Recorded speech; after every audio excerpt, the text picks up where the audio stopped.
Hello, dear viewers. Today, as always, I have a useful tip from the doctor for you. And the topic of today's video is, which bread is the healthiest for people with diabetes and which doesn't raise blood sugar levels. First of all, it's important to understand that regular white bread, which is often found on supermarket shelves, is one of the worst options for diabetics. It's made from refined flour, which has almost no fiber.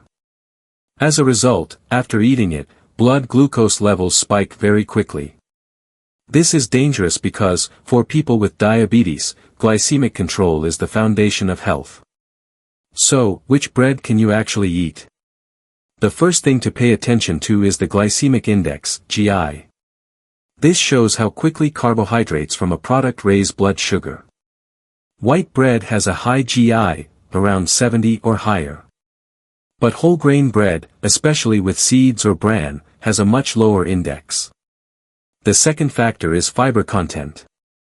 The more fiber, the slower the carbohydrates are absorbed. For example, sourdough bread made from whole grains can have half the impact on glucose levels compared to white bread. The third factor is ingredients. Always read the label. Good bread should have minimal ingredients, whole flour, water, salt, and maybe sourdough starter. If you see a long list with sweeteners, syrups, or flavor enhancers, it's better to leave that product on the shelf. I especially want to highlight sourdough bread. Thanks to the fermentation process, part of the carbohydrates are broken down, and the starch structure changes. This means that blood sugar rises more slowly after eating it. Moreover, studies show that sourdough bread can even improve insulin sensitivity. Another good option is bread with seeds, flax, sunflower, pumpkin, or chia. Seeds add healthy fats and proteins, which also slow down carbohydrate absorption. As for gluten-free bread, I need to say this separately. Many people think it's automatically healthy. In reality, most gluten-free breads are made from rice or corn flour, which actually have an even higher glycemic index than wheat. That's why diabetics should be especially careful with this product.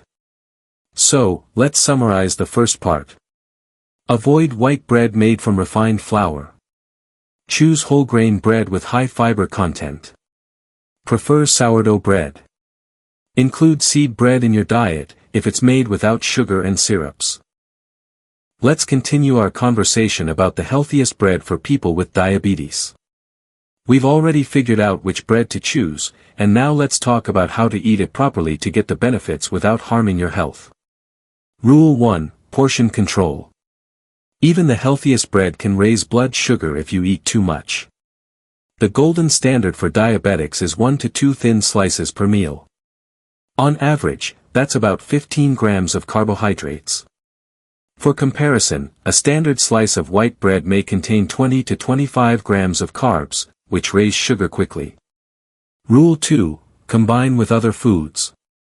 If you eat bread together with proteins, for example, turkey or eggs, and healthy fats, avocado, olive oil, nuts, then your blood glucose after a meal will be much more stable. In the US, turkey or tuna sandwiches are popular, a good option for diabetics if made with whole grain bread without sugar. Rule 3: Timing. For people with diabetes, it's best to eat bread in the first half of the day, when the body metabolizes carbs more actively. In the evening, it's better to focus on protein dishes and vegetables. Rule 4: Balance in the diet. Bread should not be the main source of carbohydrates. It's important to also get them from vegetables, legumes, berries, and a small amount of low GI fruits. There's also an interesting practice: choosing bread with added legumes, such as chickpea or lentil flour. In the US, such products are gradually gaining popularity. They not only lower the GI but also add protein, which is very useful for diabetics. I also want to draw attention to the American problem of hidden sugar. Many manufacturers add corn syrup, honey, molasses, or even fructose to bread. This is done for taste and texture. But for diabetics, it can be a serious danger. That's why you should always carefully read the ingredients.